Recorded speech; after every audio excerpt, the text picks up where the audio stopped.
This episode of Us and Them is supported with a grant from the Claude Worthington Benedum Foundation.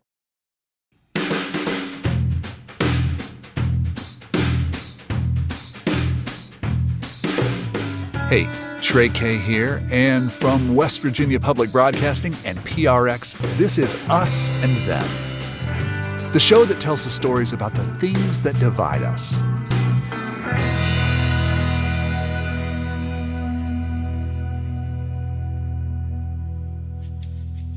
COVID-19 has forced us apart in many ways. For families and friends, who's in the bubble and who's not? In the workforce, we have essential and remote employees. We're split between those who test positive for the virus and those who don't. And now, another layer of divide. Who has the vaccine and who is still waiting? While many people are hungry to return to normal, what about the day-to-day lives of people who were already struggling before the pandemic? People who have no home. Where does this global health pandemic factor into their struggle? And how are homeless shelters adapting to prevent the spread of COVID-19? The Harmony House in Huntington, West Virginia serves as a day shelter. But it also has an outreach team that makes contact with people who are homeless and offers support and housing. COVID-19 has changed outreach work. In addition to safely discarding used needles and navigating abandoned buildings, workers must now use standard public health precautions to prevent infection. They wear masks and try to keep their distance from people. They hand out supplies when they can. Harmony House allowed my co-producer, Kyle Vass, to join their outreach team to visit sites where homeless people are most likely to stay this winter. You got good shoes. That's good. That's real good. You came prepared.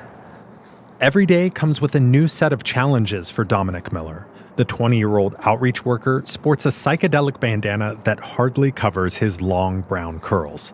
He brings a lot of energy everywhere he goes, and he goes everywhere. So question for you. Are you comfortable entering abandoned houses? Oh, for sure. All right, making sure before we do. Dominic, or Dom, started his job as a youth outreach specialist about 6 months ago. He keeps tabs on younger people ages 16 to 25 living on the streets. He says people that age are less likely to end up sleeping outside because they haven't burned all their bridges yet. They can crash at a friend's house or with a relative. But Dom says their housing situation is rocky at best. When they do end up staying outside, that's where he comes in. So we've got some snacks with us. We've got some camping supplies and a couple things to keep warm with us that we'll be handing out today. His car is packed with stuff, but Dom says the most important thing he remembers to bring is respect. Respect for other people's space and privacy. And one thing that I've always I'm real big about is before I even get like right up on their camp, I ask permission from them. I tell them, I start off by telling them who I am and who I work for and what I'm doing there. Like either if I'm bringing them stuff or I'm just there to check on them, whatever it is, I let them know that ahead of time. And then after that, I ask them, I'm like, all right, is it all right if I walk up? Do I have permission to walk up to the camp? And I've never been told no. So they're very welcoming, man. A lot of times they're wanting somebody to be able to talk to, wanting somebody to listen to them, and just kind of have casual conversation. So it's been a great experience so far. We walk along a riverbank just outside a metal refinery in Huntington. We come across what looks like a campsite, but no one's there.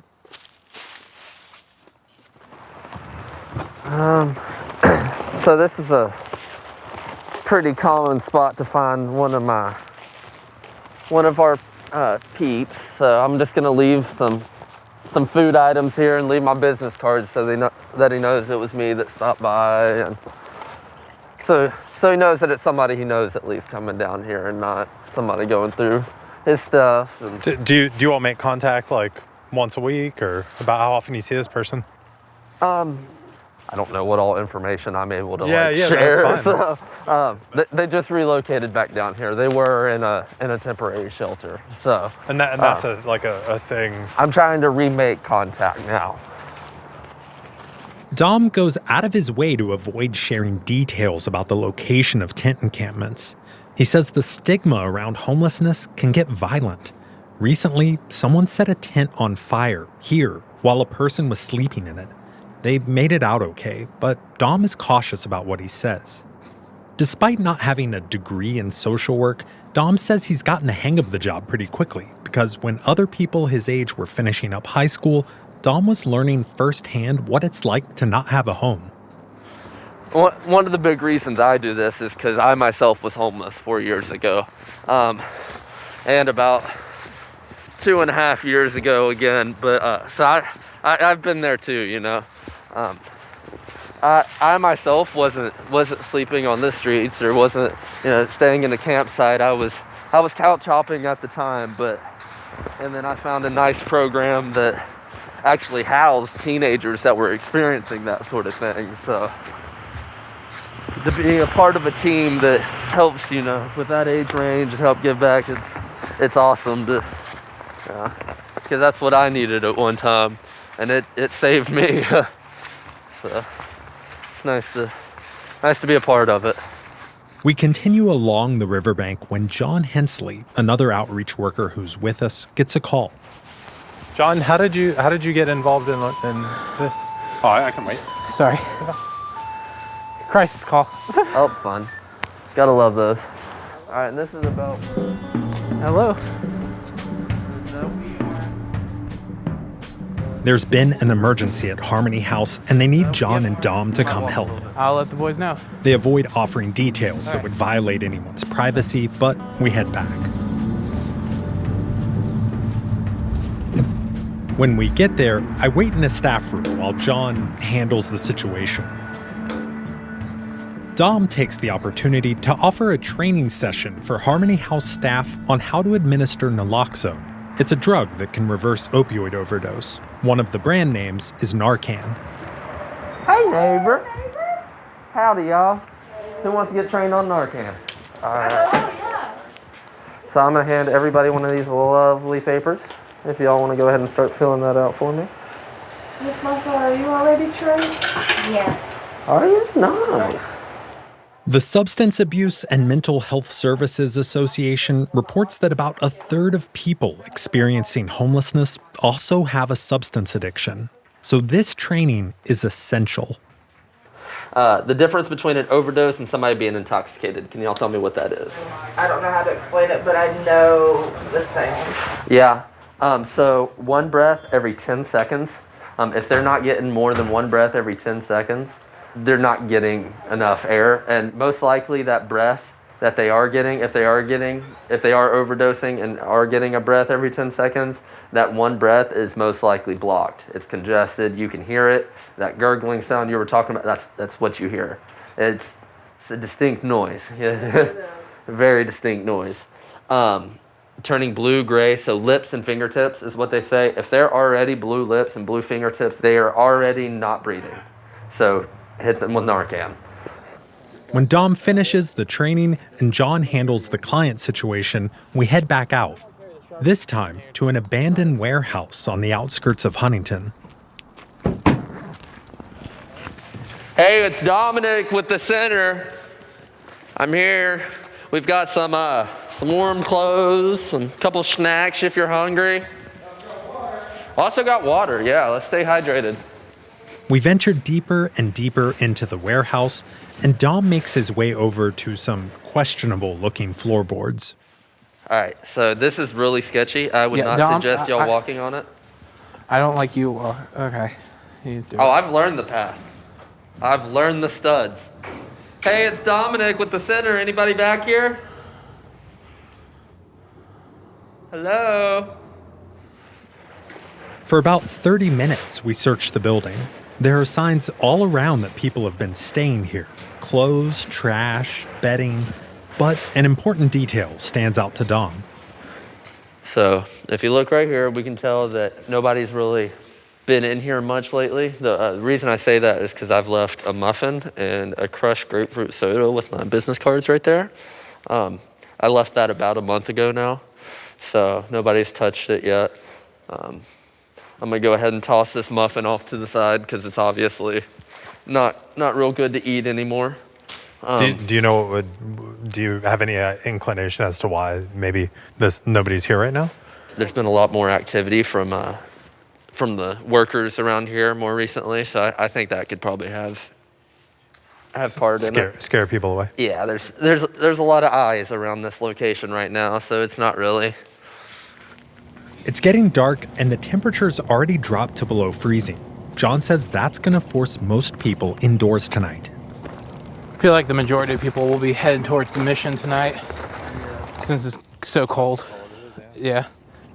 The mission is a really great resource, but some of our folk find it a bit higher barrier. And so... Is it Christian run or is it? It is. So that would be one of the barriers. But they do amazing work.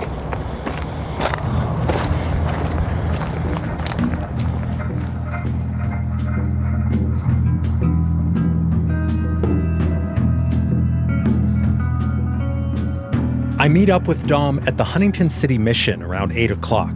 The mission requires that people sign up to stay there. That means residents must actively look for work and they have to stay sober. But during the winter months, the mission has a white flag policy. That means any time the temperature drops below 40 degrees, a white flag goes up and they won't turn anyone away. Under normal circumstances, they'd pack people in, even letting people sleep on the floor when they run out of cots. But this year, the mission has had to radically change its policies. Taking in people off the streets who aren't registered at the mission could cause a COVID outbreak. So to keep people who are signed up there safe, the mission uses its chapel next door to provide temporary overnight beds for 20 extra people. First come, first serve. They call this program the Cold Weather Shelter, despite the fact that it's open every night, regardless of the temperature. Dom and I are here an hour early, and there's already a line of people hoping for a spot. How y'all doing?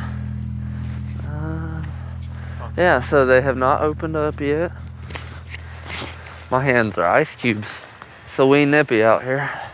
If we want to, we can walk around the mission property and see if anybody's out as well. We walk around to the back of the chapel. Dom sees a guy without gloves and does his thing. You need some gloves, boss? Need some gloves? I got some, I just ain't wearing them. All righty, man. I appreciate the offer, though. Of course, Bubby. They strike up a conversation, and the man says his name is John. John's been at the mission for about 8 months, but he was kicked out recently after a fight. Now, he's staying at the cold weather shelter.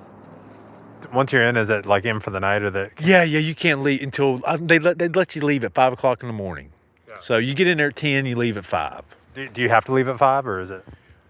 I mean, they kind of loose you out, you know, because breakfast here is 7, so so it works out though. It really does, because I really didn't like staying inside the mission because you're in bunks and you're so close in proximity, and that's why they're putting people over there, because of the virus. But John says he doesn't mind. He prefers the cots at the cold weather shelter to the bunk beds at the mission because he has more space. Looking through the chapel window, I see a worker arranging the cots in a 5x4 grid, each spaced out for social distancing. It's getting close to 9 o'clock, the time when the cold weather shelter opens its doors. Dom's here to see if there are young people staying at the shelter. He talks to Jovita Rogers, who works there. She says she hasn't seen anyone who looks like they're under 25. Jovita says for the past few nights, only 10 or so people have been showing up to the shelter. Such a low number worries her because she knows if they're not here, they're out there, sleeping in the cold. I know there's a lot more out there in the street. I wish they would come here, but a lot of them won't. It's the stigma. It's the stigma of the mission. Unfortunately, I try to build y'all up. Jovita understands that some people aren't crazy about the idea of going to the mission, but she says it's by far the best option for someone living on the streets. And that's what I tell everybody. The Harmony House and the mission are the best places in town. But if you don't want it, it ain't gonna be no good. You're wasting their time and everybody else's. If you're not gonna go to the job interviews, you're not gonna go do what they want you to do to help yourself, then how are you gonna do that? You're just gonna be in the same spot. How long you been around this area? I was raised here. I was raised in Wayne County. I went to prison in 2015. I got paroled to the mission in 2017. Like I said, I stayed there 18 months on parole. They got me a place. Of course, when my son got killed, I relapsed. I went hard, about killed myself.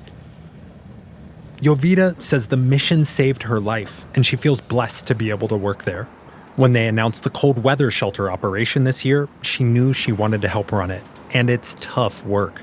She sets up 20 beds, making sure they're all at least 6 feet apart. And then she helps people store their stuff and stays up all night to make sure people aren't congregating or coming and going as they please. Has this year been harder? Yeah, really harder. Especially now, since the lockdown, everything's locked down. And it makes it a lot harder because they don't have nowhere to go during the day. It's really hard on the street people. I mean, at least they got a warm bed and they got a cot. I bring food in here to them. I cook them home cooked meals all the time. And my husband gets on to me and I'm like, hey, we were there. Don't forget, we were there. We know what it's like to go to sleep hungry. We know what it's like to go to sleep on an empty stomach. And it's not a good feeling at all.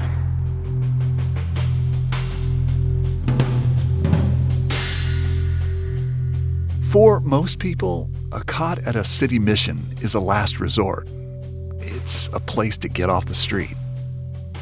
But the pandemic makes that a logistical nightmare to pull off. So I talked with Mitch Webb, the director of the Huntington City Mission, to see what he's had to do to create an overflow shelter during the pandemic. Mitch says that after serving decades in business management and in the ministry, he's realized his calling was to serve people directly. If we can help somebody get off the street and help them get an apartment, if we can help somebody get clean and sober, if we can help a domestic violence victim who's fleeing a bad situation and, help her and the kids have Christmas and, those sort of things just really became more the driving force. And so fortunately, it was not just work or not just ministry, but it was both things. And we were able to concentrate on those and focus a little more on them and do them. The pandemic requires some changes. More space inside to spread people out. Mitch wants to offer flexible support while still meeting public health requirements. So we have this chapel. This looks like a church there on the corner of 11th Street and 7th Avenue. And we took the whole sanctuary part of it, and we took everything out. There's no pews, no seats, no tables, nothing like that. And we put cots in there. You say that you try to get as many in as possible. I mean, how many people are coming into that sanctuary? I'm trying to think. It was about 2 weeks ago. We finally reached capacity, and we were actually having to turn people away. In fact, one night we had 22 because 2 people came in, they slept for a while, decided they wanted to get out and do their thing, and so they left, and 2 people were waiting. They came in and got a bunk. Unlike the mission itself, the overflow shelter or cold weather shelter isn't set up to house people for long periods of time. For example, there are no bathing facilities. But the city of Huntington does a good job coordinating its support programs to serve the homeless population. They know that they could go to Harmony House and get a shower there. And they're probably going down there anyway because they may have someone that's helping them try to get housed or try whatever it is that they're looking for working out of there. They can go to Valley Health for medical needs. They can go to Prestera for mental health needs. And so we've hired 4 staff to man that. We figure we'll have them for about 6 months. We're thinking about hiring a couple more so that we can open up at maybe 6 o'clock or 7 o'clock in the evening instead of 9, where it's starting to get colder. But right now, we just don't have the manpower for it. Has COVID introduced challenges in trying to encourage people to come inside? I don't think COVID has been much of a challenge for the individuals that are unsheltered, as it is for us to try to serve them. Say more about that. What is the challenge for you who are serving them? Our crew that run the cold weather shelter, I mean, you talk about frontline workers. They're the front lines. So they're susceptible not just to COVID, but HIV and hepatitis and just about anything else you can think of. So what do you do to keep them safe? Well, you just try to teach them, some good procedures. You make sure that they have a mask on, whether anyone else has one on or not. At the cold weather shelter, do you have to turn people away? We do if we have all the bunks full. Yeah. What do you tell them when you have to turn them away? We don't have any more. We don't have any more space. Is there another place to direct them? No. Like I told you a week or so ago, we were full and two people left in the middle of the night. There were 2 people out waiting. So right now there's nowhere else to go. Are there people who are reluctant, who you are in contact with, who are reluctant to come to a place like yours? Yes, there is. Well, tell me about them. Why? Again, there's probably as many reasons as there are people like that. Probably some of them did have bad experiences. There is a woman in Huntington right now that every time I see her, I talk to her and try to get her to come into the cold weather shelter, and she just won't do it. Have you had to make some changes over the past few years to make people who stay there feel more safe and more at home? Sure. And we're constantly evolving in that direction. 5 years ago, we had a poster on the wall that had a list of all the, here's what you don't do.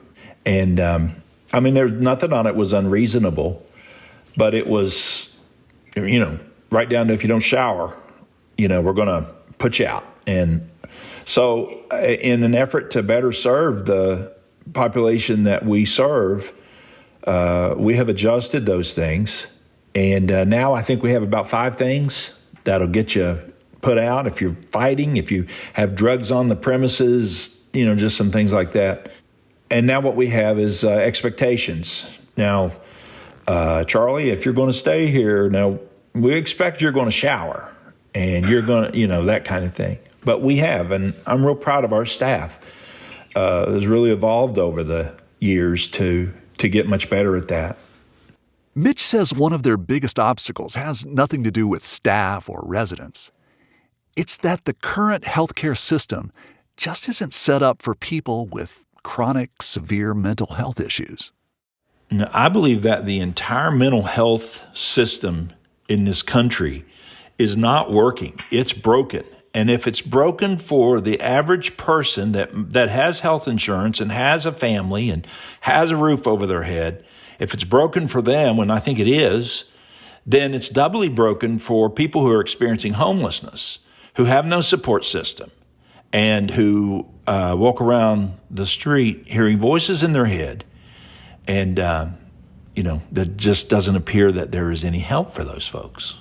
You're also making me think about, right now we are at a place where we're rolling out a vaccination for COVID-19. Do you feel that the people that you encounter, whether they're at the mission or at the cold weather shelter, are they interested in having the vaccination? I think a lot of them will be. The local health department is another one of those agencies that just collaborates really well with our community. The Cabell County Health Department has just done an excellent job. They give flu shots. I've been vaccinated for flu. Our guests, they have opportunity to be vaccinated for that.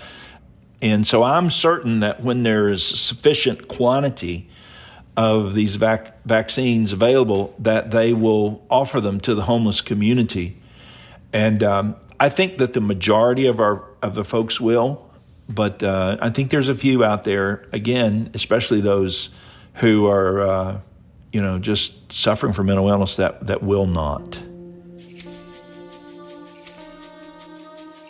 The Mission is a Christian nonprofit organization. And as we heard from an outreach worker earlier, some people aren't comfortable going to a place that pushes religion on them. But Mitch says his mission accepts anyone, regardless of their beliefs. Let me just tell you, my housing staff is not going to talk to them about Jesus. If they want to do that, then they're probably going to call me and say, hey, I got a lady up here who wants to talk to you about Jesus or something like that. So we're just not made that way.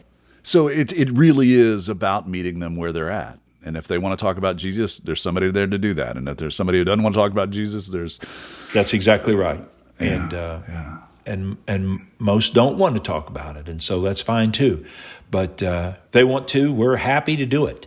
If not, we're going to feed them. We're going to try to provide a roof over their head and try to respect them.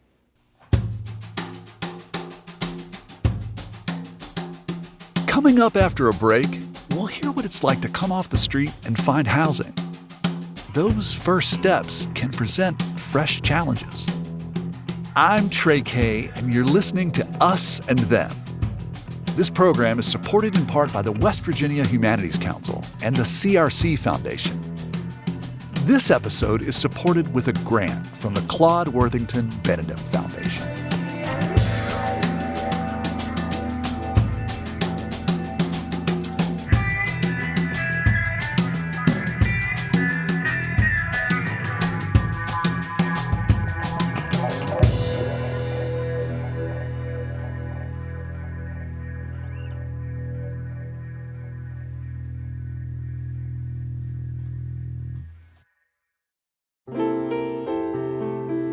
Music lifts us up and brings us together, even when we can't get together in person. Mountain Stage brings you live performances on the air, online, and in our podcast. They remind you how it feels to be in a live audience listening to live music. This is Larry Gross, host of Mountain Stage. Find a link to our stations and our podcast online at mountainstage.org.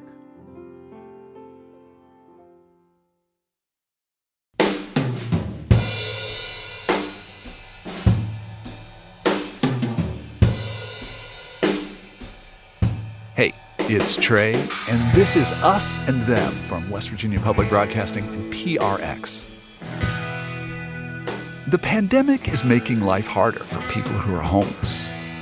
But the economic impact of the pandemic also puts pressure on people who are just barely able to hang on to housing.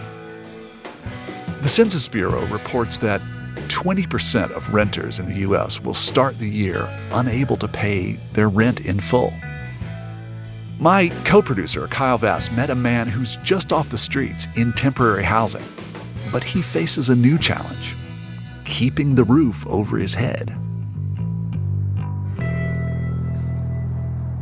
For the better part of a year, Tommy's been living on the streets. We're not using his last name because Tommy admits in the past he's used and sold drugs.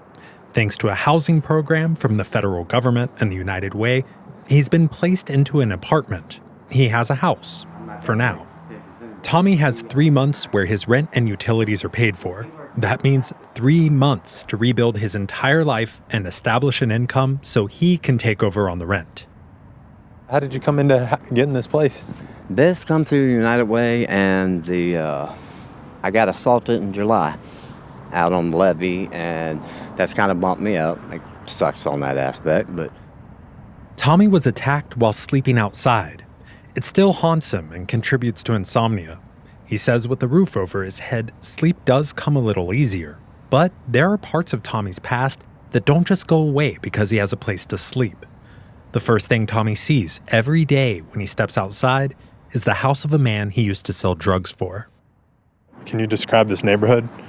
Honestly, well, the first time I got out of the shelter, only thing I've really ever have been good at is hustling. I mean, that's... Now, if that's something to brag about, no. But, I laid down in bed with my demons long ago. Can I get away from that? No. The man that first put me on was living in that green house down there on the left. Does that mean put you on? He put me to work. I hustled for him, and I stayed in that basement. The ironic thing is, now my unit, I'm looking out my window, and I can see that house. Yeah, you got these units. There's 2, 3, there's 4 of us here. It's pretty much like I said, with that abandoned house there, that there's people that sit there. There's people come in our yard and take things. On the side of Tommy's building, there are 4 old-school fuse boxes. Each one controls the electricity to a different part of the building. You can look in here. Yeah, that's apartment B. What are we looking at? There's no fuses. It's an empty box. Well, that has the power to the hallway I gotta go up 3 flights. So now we have no lights. Tommy says at night he has to walk up 3 winding flights of stairs totally in the dark.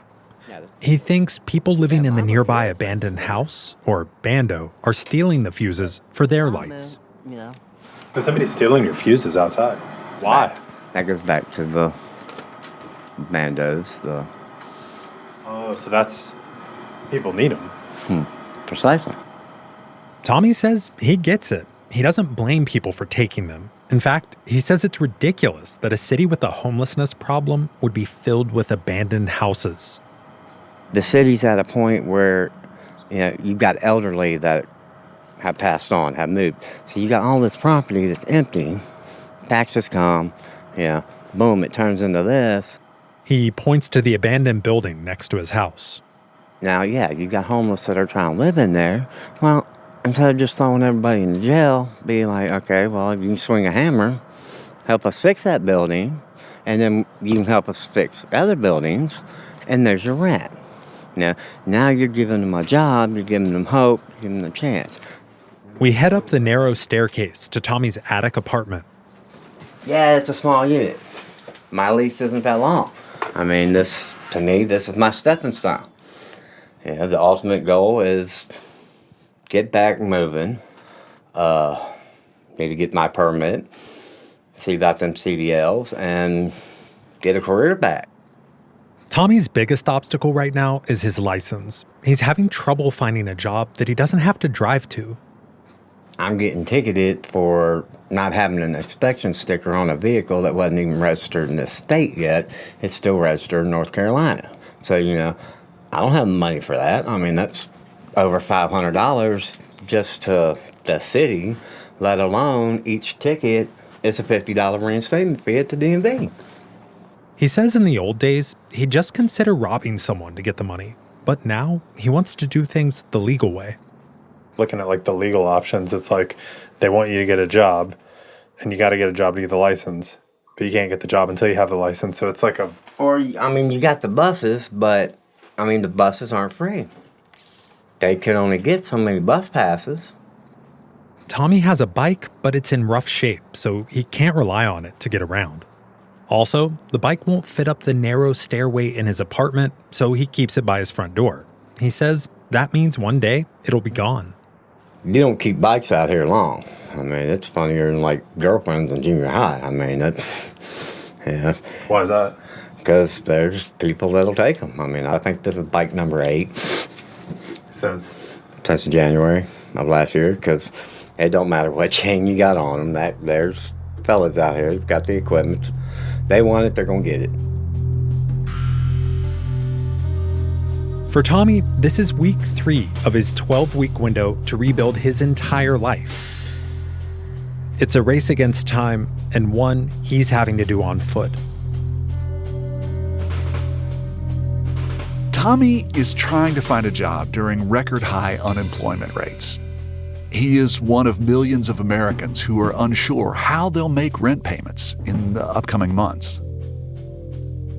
The economic consequences of the pandemic leave millions in this country uncertain of their housing options.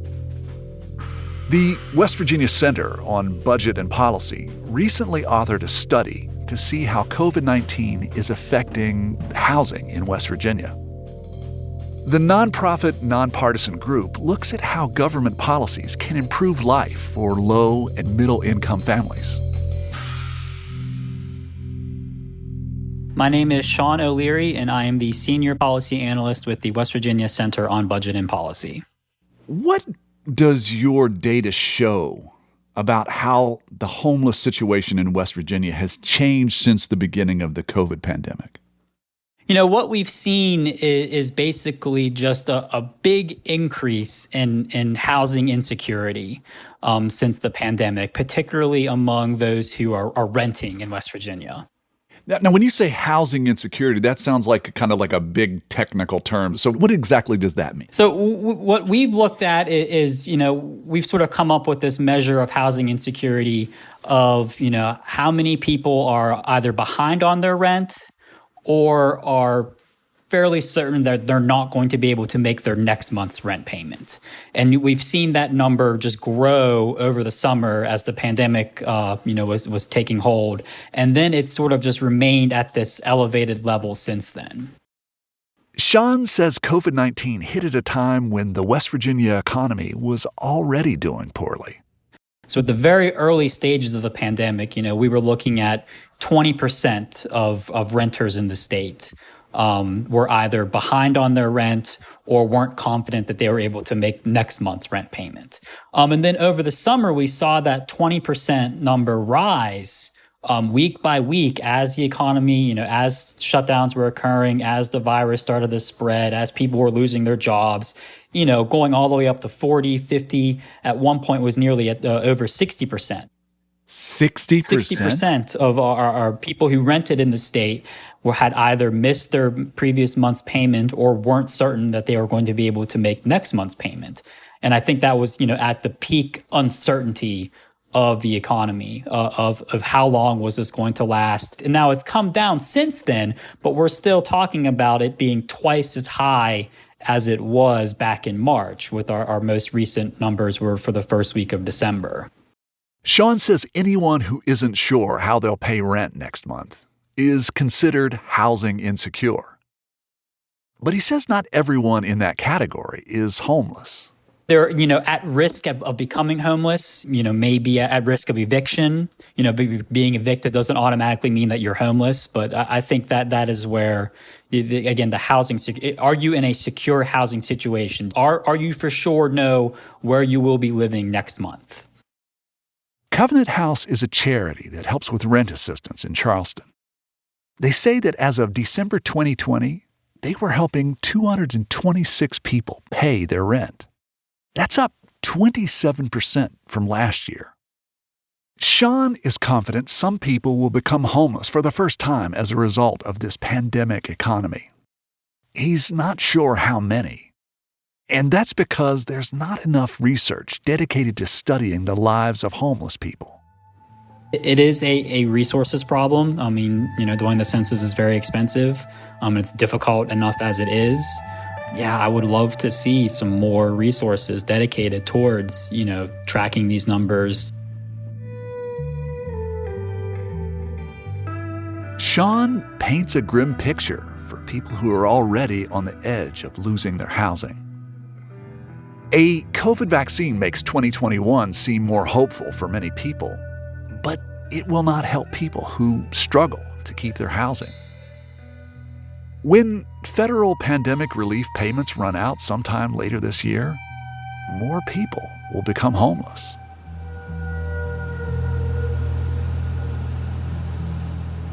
Hey, Robbie. Can you hear me? It's Kyle from earlier.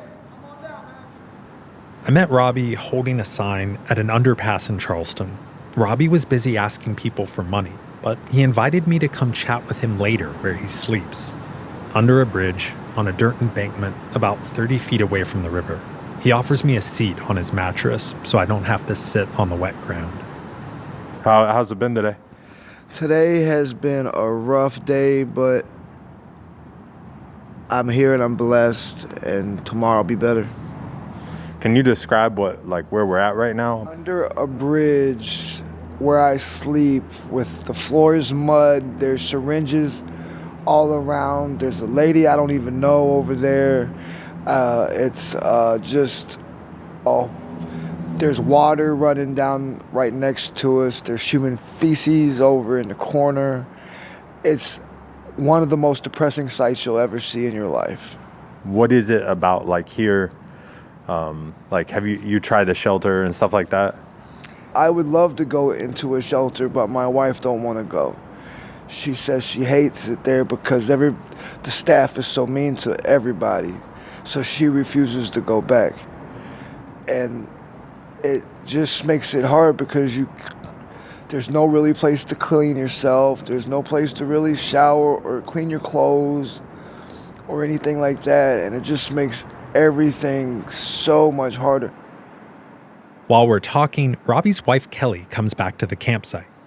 Both say they use drugs, so we won't use their last names to protect their privacy. Kelly explains her experience the last time she was in a shelter. All my stuff got stolen, everything.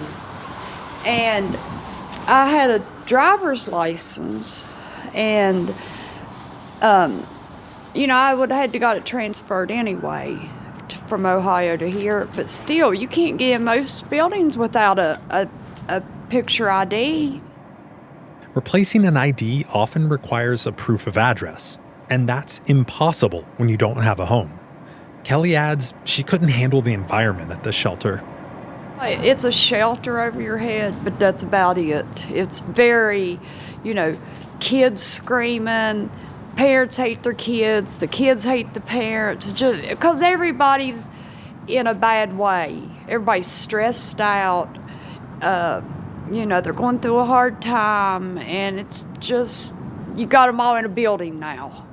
And it's very stressful. She says the facilities are run down, and usually she and Robbie get separated. Doors don't even, they just swing back and forth in the bathroom. Some of the showers don't even work. Just a lot of problems, And like here we are married, and more than likely we couldn't even stay together because they don't have that many family rooms, and that goes to people with kids first. They get first priority. So, here we get to stay together.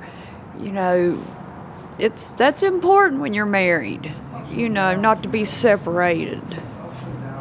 What's the path towards? I mean, do you all see like a path towards getting a place of your own? Yeah. Our first thing, detox. We got to get these drugs. When you have drugs in your life, it's a downward spiral. Nothing's going to work out. Because you're always working to get well. You do a shot. Well, before you get that shot in, your mind's working. Oh gosh, I gotta get in, I'm gonna be sick. I gotta hurry up and, hold a sign or panhandle or, do something. You're always getting that next shot. And it never ends. It never ends. It's so exhausting. To be clear, the majority of people experiencing homelessness in the U.S., about 2/3, do not suffer from a substance addiction. Kelly and Robbie say they do. They can't imagine finding a stable living situation while trying to battle a heroin addiction. Right now, their goal is to make just enough money each day to keep them both stable. One stamp, I don't know if you're familiar or not, Drew, but like one stamp is $20. That's a lot of money. How much is that going to hold you for?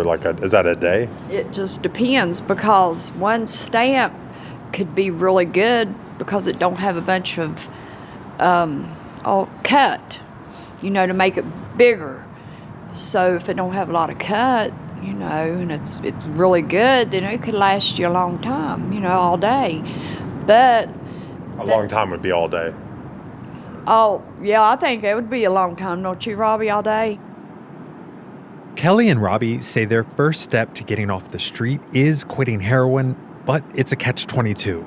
They can't go through all the withdrawal symptoms while living under a bridge in freezing temperatures. Kelly adds that 20 years ago, she had a house and a great life. 20 years ago, I didn't know what an opiate was. I had back surgery, The doctor gave me fentanyl patches and suckers. That was just the tip of the iceberg. Long story short, I lost my insurance. The 15 patches, which is what you get a month, was $800. Well, I couldn't afford that. And I would lay in bed thinking I was going to die, laying in a pool of sweat, freezing, sneezing, diarrhea, vomiting, just bones just pulsating, just the worst case of the flu you've ever had, and it just gets worse and worse by the minute. Kelly and Robbie say they've tried shelters, they've tried local rehab facilities, but currently they just don't see a way out.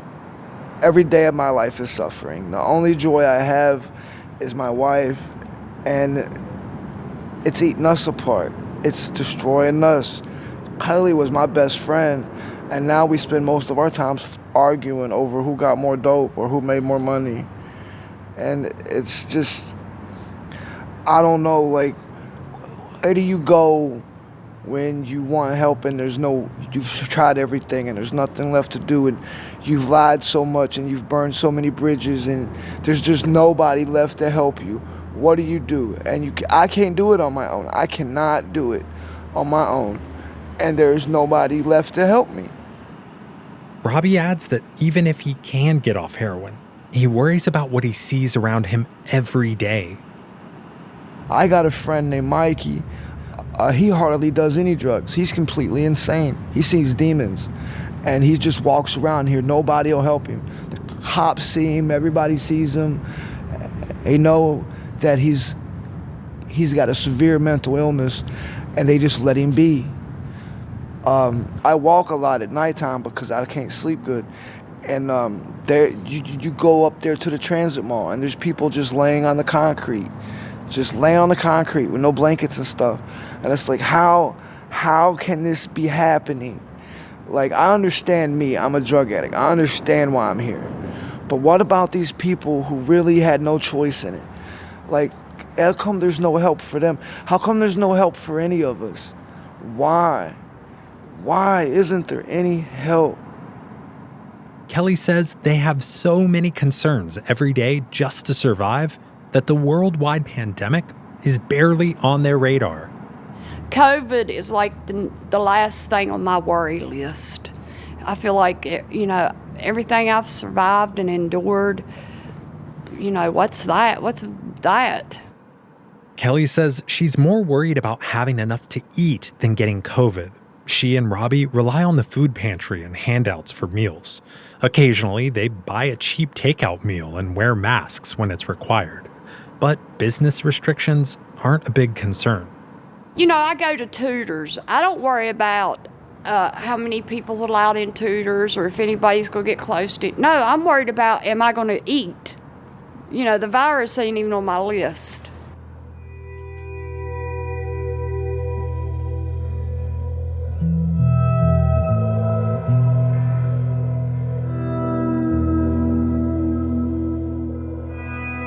Along with getting enough food, Kelly's worry list includes keeping her and Robbie's shelter in place, having a mattress to sleep on, and not freezing at night. The other day we come home, our big blanket, our main blanket that keeps us warm, gone. Somebody stole it. So now we got like 13 little tiny blankets that sucks. We got it piled on us. And nobody wants to come close to us anyway. So it was no worries about social distancing because nobody gets close to us anyway.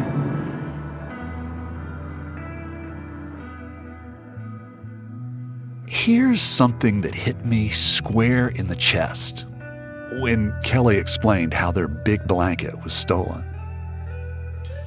She says the other day when we came home is a place where we feel safe. For most of us, it's under a roof. For people who are homeless, it might be in a shelter or an abandoned building. But right now, home for Robbie and Kelly, well, home is defined by their blankets and possessions. As long as Robbie and Kelly live under a bridge in Charleston, West Virginia, the COVID-19 pandemic will probably not be a top priority. They have too many other things that make each day a challenge. One of the main reasons they aren't all that worried about a contagious virus really sticks with me. Nobody wants to come close to us anyway. That's what Robbie says. Their lives are already so distanced from most people, the pandemic doesn't seem like much of a threat. Many of us have spent nearly a year worried about catching the COVID virus. We've changed our lives to prevent transmission of the disease. And when we line up for a vaccine, when it's available, I can't help but wonder, who will make sure that Robbie and Kelly get a vaccination?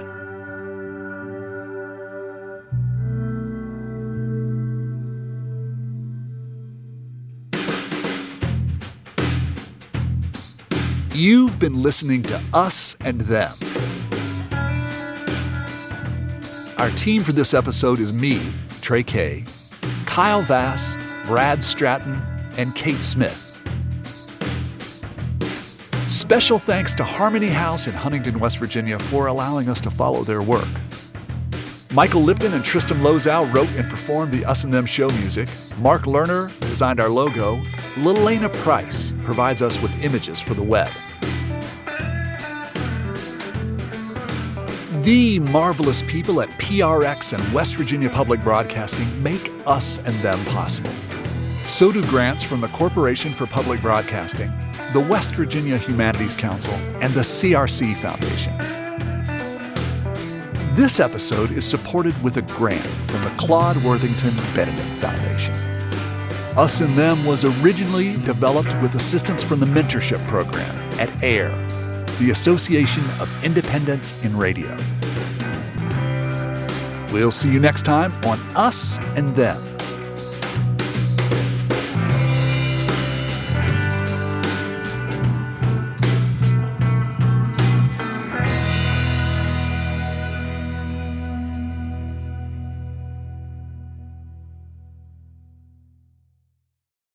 Support for this podcast comes from the Corporation for Public Broadcasting.